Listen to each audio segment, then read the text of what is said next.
Okay, Larry Hoover, like I said, from Inglewood, 68 and Halsted, all that area around there.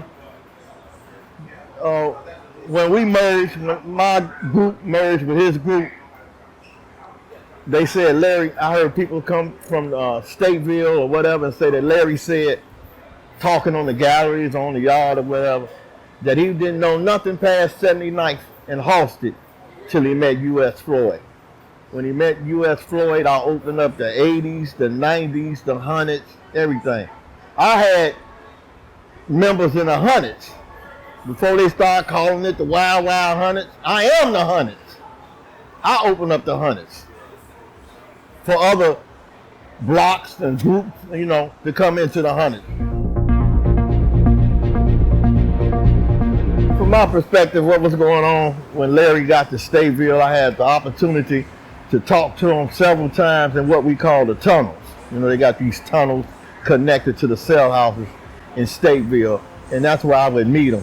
When I got an opportunity, I would see him in a tunnel. Now, he come down there with 200 years, and I hollered at him, I embraced him and stuff, so we talking, and he tell me that he fighting that case, that 200, that murder. It was a phone call that happened from a good friend of mine named Arthur. And Art called me as not to let too much out, but there was some misinformation that had went out. And Art was like, hey man, we gotta answer this misinformation because it's too much of this out.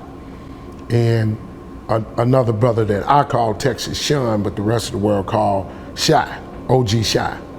And Sean had always, hey man, we gotta document. Now the guys is out, they're getting older, and a few of them has passed away this year and last year for sure. And you got cats like Booney Black that's gone and Murray Brown. But then you got libraries like U.S. Floyd and Benny Lee and other men that are walking around. And I won't say their names until they're comfortable with their names being said. That's what happened, his name. When they found him guilty, the state's attorney, the judge, they already knew who he was. So when he came down there, we talked in a tunnel a few times. He said that the most important thing was right then was getting back to the streets and to his family. That's what he was really focused on. So me as a representative for, all the gangsters that's down there, I told him we just sit down. So you said he was off count, what does that mean? That means he wasn't a part of no organization. He wasn't. So he set down temporarily his gang members. Yeah. Before he got there. I want to make that clear. That's pretty damn interesting. I want to make that clear. So he wasn't a member when he got to Stateville. He wasn't a member on the street. In the streets, he had involved into something else. So what went on with that beef? Where the person claims that Hoover was in danger, and was he really in danger? No, I can't say he was in danger because 95th Street, where I'm from, a whole lot of us down there at that time. It was people from other areas that was, gangsters or whatever. I don't think he was in danger. I don't think he never was, about him not being on count or whatever. He was still cool with all of us. Power struggle. David had passed away. Everybody got their story. He got a story, but the fucking truth cannot be refuted. If there are sources that repeat the same story as you're gonna see later with U.S. Floyd and Benny Lee, those stories were told from two different point of views, but they were the same story. So me, Art, and Shy got together to document that, and you came down to help us document it because we didn't want nobody else to help us. Like, there was a lot of cats that we could have called, but my network that we say strong, call Al Prophet. Because Al gonna keep that shit straight. He ain't gonna mix it up. He ain't gonna cut it, chop it. The shit gonna be straight out, and it's gonna be what it was said. So When I brought the gangster thing, that's what we call it, the G thing, the gangsters, Larry Hoover and them to 95th. Some of the old 68. 67, 68, say 68. Some of the older guys wasn't feeling it. They wasn't feeling it. This might have been a bad thing. They wasn't feeling it. And they like US, and that's my nickname, US. You can't do that. I'm like, can't do what?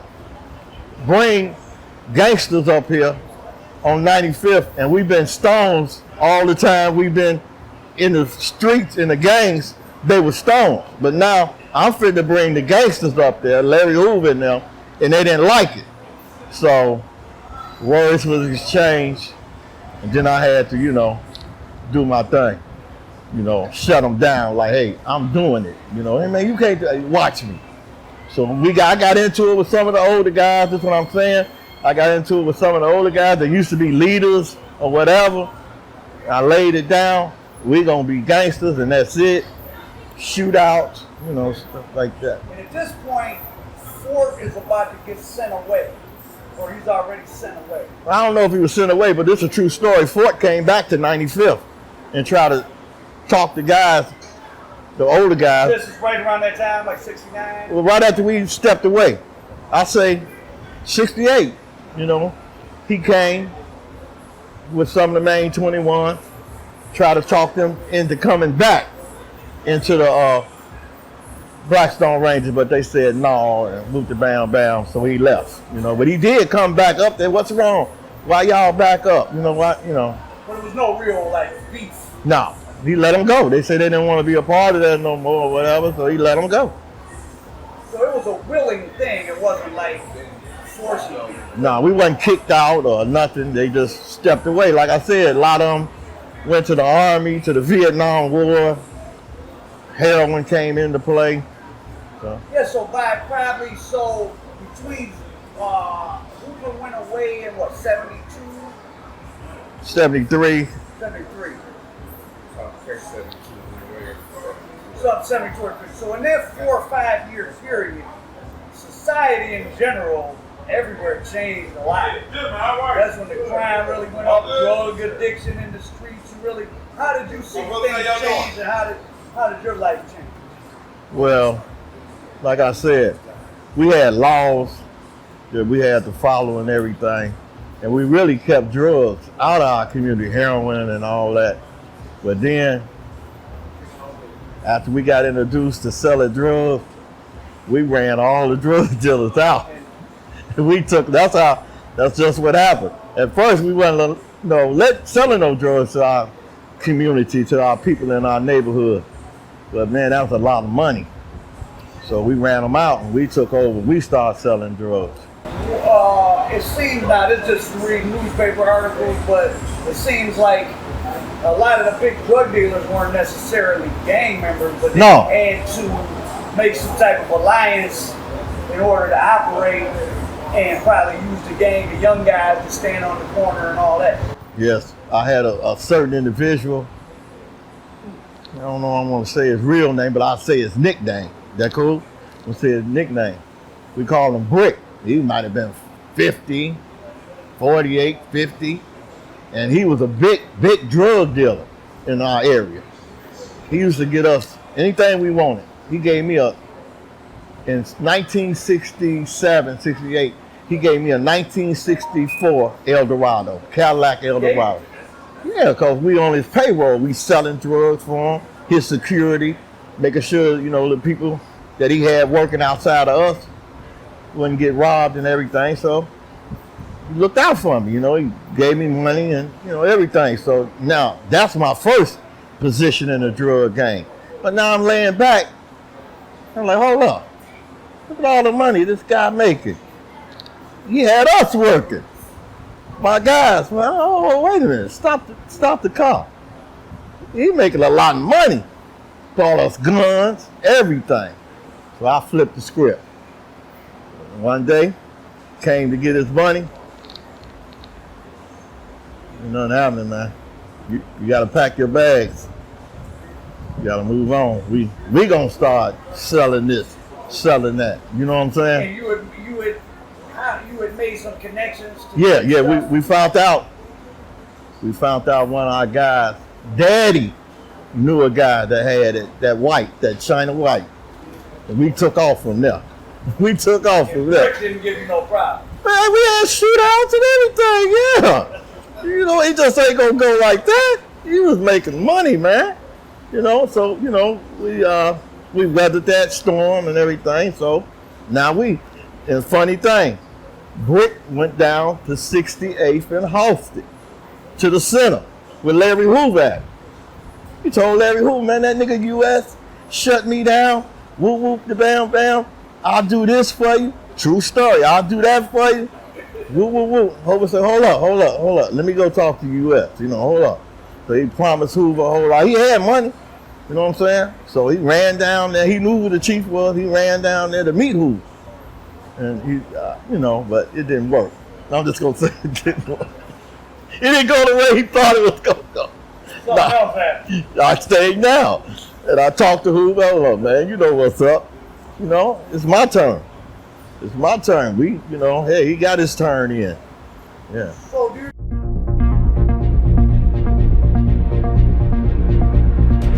Well, we heard different versions of the story, but the guy who got killed, he had come home from Pontiac. He was one of us. He came home. Yeah, he came home from Pontiac prison after serving a bit. And he made some bad moves. I'm going to put it like that. He started sticking up some of the workers Hoover had in the 68th Street area, in the Inglewood area. And you know that wasn't going to fly, so something happened. When he got locked He up. allegedly got locked up for killing Well, he him. got locked up for allegedly killing him. Allegedly. But why were people so loyal to him? He was a good guy, man. He was a good guy. He took care of a lot of people, took care of a lot of families and stuff, you know what I'm saying? And that's why he's still respected today. He was fair. I'm going to say that too. And one thing I want you to know, the guys on 95th Street, the older guys, they still probably dislike me today because I brought the gangster thing up there. And it's still up there right now today. It's still up there. Yeah, it is. Yeah. Don't bring no gangsters up here. What you doing? Man, I'm doing what I want to do. It's my turn. Yes, I did. I took Brick's spot. And what, so by the age of 20, you're making how much money? Man, I had workers. I had guys on the payroll. I ain't gonna tell you what they was on the payroll for, but I had several different payrolls where guys was on, you know. Some people worked every day, some people were on call. There you go. There you hit it right on the head. So, you know, we made a lot of money. I think they showed us on,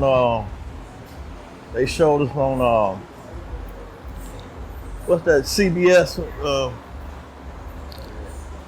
come on Sunday, still do right now today. Oh, 60 minutes? 60 Minutes. They showed our area on 60 Minutes and said that it was, you know, niggas start flipping and telling, catching cases. And on 60 Minutes, they was talking about drugs in Chicago. And they showed our strip This one was in the 70s? Yeah, I'm going to say, yeah, I'm going to say 7. So they showed our strip and said this was a multi-million-dollar strip, you know, and the feds was investigating everybody up there and everything. No, we didn't get the RICO, but, you know, they was on me. I'm just going to say, I had cases ever since I turned the adult age, 17, 18, legal stuff came into play for me because, you know, I was doing my thing. So I was, you know, law enforcement was on me. I had organized crime, Chicago organized crime unit investigating me. This was set up and go after like that. Okay, I'm gonna end this with this. Everybody gonna have their own version of what happened. I was in the penitentiary with Larry Hoover, you know, when he first came to Stateville. Like I said, everybody gonna have their own version. It was some misunderstandings, you know. But Don Durkee, I know him personally. He'll tell you, I know him personally. US Floyd was absolutely, it was like, if you could close your eyes and listen to the story, with the pictures that they showed us afterwards, most of the stories that U.S. Floyd told and could come from under, dude, you would have to be like those dudes are built different. Like, you got, oh, I'm gonna give you 200 years, you gonna get 80, you might get 1,000, you might get, just to hear that shit was like, what the fuck are you talking about? Like, it breaks, people go on mental breakdowns, or they start using drugs, or to be in a room with U.S. Floyd, who I respect. I remember I met U.S. and somebody's like, oh yeah, that's U.S. Floyd. And I'm like, yeah, I heard, man, like he got fucking like 100 years. They was like, no, that's U.S. Floyd right there. I was like, well, what the fuck? What do you mean? He got like 100 years, so how the fuck is he out here? Like, it was like, nah, bro. He came from under that shit. He did it on his own terms, man. He didn't do no funny shit. He didn't say nothing to nobody, nothing. He just, I remember walking over to him, he was well dressed. I was smoking a cigar, and just to see him sitting there, and he got up and he had a Federo, like, you know, summer Federo, and he got up and he, how you doing, man? And one of the brothers introduced me, and it was, oh man, I forget who that was, but he walked me over to U.S. Floyd, man, and I remember shaking his hand, and I took a picture with him. That, like, instantly, can I take a picture with him? And he said, absolutely. We took a picture, and U.S. been my man ever since, but just to watch somebody come from under where he come from and to have the connections, streetwise, that he had, he could have did anything, like anything. But to know him and Benny Lee knew each other personally. In prison and free on the town and laughing and joking, it's like, what the fuck was we fighting for if they knew each other? And that was, meeting US was like getting you game. Every time he saw you, he'd drop a fucking building on your head of information, just shit that'll catch up with you 2-3 years from now, and you just be sitting somewhere and it'll just whoop. Oh shit, that's what he meant. Oh shit. And then you call him and he always pick up his phone. Hey man, Murray Brown. Murray was like big brother. That's who introduced me to U.S. Floyd. God rest his soul. A great man. That's who introduced me to him.